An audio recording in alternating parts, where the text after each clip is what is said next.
Allah Subhanahu wa ta'ala. Semoga dan mudah-mudahan setiap pengajian yang kita ikuti semakin menambah ketakwaan kita kepada Allah Subhanahu wa ta'ala. Takwa dalam arti imtithal wa wamirillah wa dijnahu, menjalankan segala perintah Allah Subhanahu wa ta'ala dan menjauhi segala cegah larangan Allah Subhanahu wa ta'ala. Salawat dan iring salam tak lupa juga kita sampaikan kepada Nabi Yuna, Nabi besar Muhammad sallallahu alaihi wasallam, juga kepada keluarganya, para sahabatnya, para tabi'in dan juga para sholihin yang insyaallah kita termasuk di dalamnya. Kita berharap di hari yaumil qiyamah nanti kita mendapatkan syafaatul uzma. Amin. Sallallahu alaihi wasallam. Amin ya rabbal alamin. Hadratul mukarramun rahimakumullah, kita perlu iri dan kita perlu belajar bagaimana kesederhanaan dan kesalehan dari seorang sahabat Rasulullah sallallahu alaihi wasallam yang bernama Uwais Al-Qarni. Beliau Uwais Al-Qarni ini orang yang sangat bersahaja, orang yang sangat lembut, orang yang saleh. Salehnya luar biasa. Uwais Al-Qarni ini dia tidak terkenal di bumi, tapi dia terkenal di langit. Para malaikat itu membicarakan Uwais Al-Qarni. Hebatnya Uwais Al-Qarni ini, di bumi dia biasa-biasa aja, tapi di langit namanya disebut-sebut oleh para malaikat. Kenapa dan amalan apa yang membuat Uwais Al-Qarni ini bisa menjadi orang yang mulia? Karena beliau sangat taat, sangat patuh kepada kedua orang tuanya. Dia sangat berbakti kepada orang tuanya. Bahkan kesederhanaan beliau, dia memiliki hanya satu baju.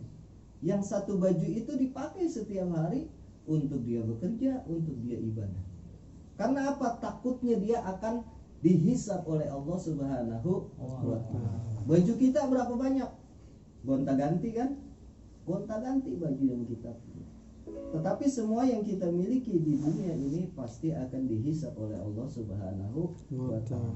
Takut akan hisabnya Allah Subhanahu wa ta'ala, Uwais Al-Qarni bahkan dia hanya memiliki satu potong baju yang digunakan untuk dia bekerja dan dia untuk beribadah kepada Allah Subhanahu wa ta'ala. Dan Uwais Al-Qarni pun tidak memiliki uang yang banyak, bahkan dia tidak menyimpan uang. Hingga hatta uang itu dihabiskan hari itu juga untuk jalan Allah Subhanahu wa ta'ala. Dia khawatir uang yang masih dia pegang di kantongnya hari itu akan dihisab oleh Allah Subhanahu wa ta'ala. Hari itu juga uangnya dihabiskan dan dibelanjakan untuk belanja di jalan Allah Subhanahu wa ta'ala. Diberikan fakir miskin, diberikan yatim.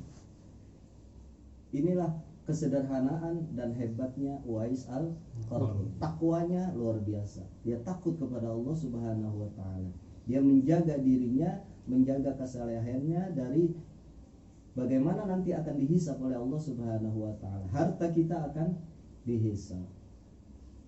Pakaian yang kita punya akan dihisab. Kendaraan yang kita punya akan dihisab. Keluarga kita semua akan dihisab. Rumah yang kita punya dihisab. Semua yang kita miliki di dunia ini pasti akan dihisab oleh Allah Subhanahu wa ta'ala. Perbuatan yang kita lakukan baik dan buruk nanti akan dihisab oleh Allah Subhanahu wa ta'ala. Maka nanti di akhirat kita tidak ditanya berapa jumlah aset yang kamu miliki, berapa kekayaan yang kamu miliki, jabatan apa yang kamu punya di dunia, jenderal, profesor, doktor, insinyur. Tidak ditanya oleh Allah Subhanahu wa ta'ala. Tetapi kita akan ditanya tentang 4 hal. Yang pertama adalah tentang umurmu. Digunakan untuk apakah umurmu? Yang kedua tentang hartamu. Kita akan ditanya. Pertanyaan tentang harta, ada 2 pertanyaan.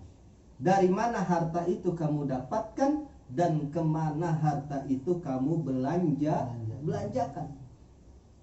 Umur kita akan ditanya, harta kita akan ditanya. Yang ketiga, kita akan ditanya tentang tubuh kita sekarang ini, panca indera kita, mata, telinga, hidung, mulut, tangan, kaki. tubuh kita ini akan dihisab oleh Allah Subhanahu wa ta'ala. Akan ditanyakan tentang tubuh kita, untuk apa tubuh ini digunakan, untuk apa tangan ini digunakan, kemana kaki ini melangkah, apakah melangkah ke tempat maksiat ataukah lebih banyak melangkah ke tempat kebaikan-kebaikan untuk menuntut ilmu, ataukah ke masjid dan musola. Akan dihisab, ditanya tentang tubuh kita, yang ketiga. Kemudian yang keempat, akan ditanya tentang ilmu yang kita miliki, ilmu yang kita punya. Apakah ilmu itu kita sudah amalkan, sudah kita gunakan untuk di jalan Allah Subhanahu wa ta'ala. 4 pertanyaan ini akan ditanyakan bagi kita umat manusia nanti di alam akhirat. Maka selagi Allah Subhanahu wa ta'ala masih menitipkan umur kepada kita, mari sama-sama kita bermuhasabah, akan ditimbang oleh Allah Subhanahu wa ta'ala nanti di hari pembalasan. Ditimbang manakah yang baik, manakah yang buruk. Suatu hari ada seorang yang pendosa.